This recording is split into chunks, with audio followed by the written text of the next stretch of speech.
Hello everyone, welcome back to my video again. বিয়া এখনত যাব কাৰণে ওলাইছো আৰু বহুত বেছি এক্সাইটেড আছিলো। এনেই মই বিয়া খাব নাযাওঁ, ইমান এটা ভাল নাপাওঁ, কিন্তু এইখন বিয়াত যাম বুলি বহুত দিনৰ পৰা ভাবি আছিলো। আৰু আমি গোটেইবোৰে ওলাইছো বিয়াখন যাব কাৰণে, কাৰণ অকলে বিয়া খাব যাই ভাল নালাগে। আৰু ৰিসেপশ্যনৰ সময় যেহেতু গধূলি আছিল, সেইকাৰণে আমি পিছবেলাকৈ ওলাইছো। মেকআপটো একদম লাইট কৰিছোঁ আজি, কাপোৰযোৰৰ লগত মিলাকৈ। আৰু এইযোৰ কাপোৰ মোৰ নিকাহৰ আছিল, মোৰ বিৰাট ফেভৰেট হয় কাপোৰযোৰ। বিয়াখন আছিল হাজবেণ্ডৰ এক্স কলিগৰ, আৰু আমি এনেকৈ বিয়া ভেন্যু আহি পালোঁ। ভেন্যুটো বিৰাট ধুনীয়া আছিলে, দৰা আৰু কইনাক একেলগে বহুত ধুনীয়া লাগিছিল। তেওঁলোকৰ লগত ফটো উঠিলোঁ আৰু যুগ্ম জীৱনৰ শুভেচ্ছা জ্ঞাপন কৰিলোঁ। বিয়া মানে খোৱা লোৱা যিহেতু, এতিয়া আহিছোঁ চবৰে ফেভৰেট পাৰ্ট, ফুড।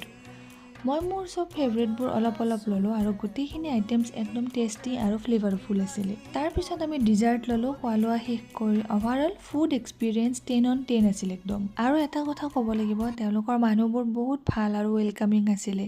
আমাক বহুত হোমলি ফিল কৰাইছিল, বহুত বেছি ভাল লাগিল বিয়াখনত যাই কিনে। আৰু এইটো আছিল আজি মোৰ ফুল লুক। ৰাতি বহুত বেছি দেৰি হৈ গৈছিল, সেইকাৰণে আমি এটা আইচক্ৰীম খাই কিনে ঘৰৰ ফালে আহিলোঁ ৰিটাৰ্ণ। আৰু আজিৰ ভিডিঅ'টো কেনেকুৱা লাগিছে জনাবলৈ নাপাহৰিব, আৰু মই লগ পাম আপোনালোকক নেক্সট ভিডিঅ'ত। Bye bye.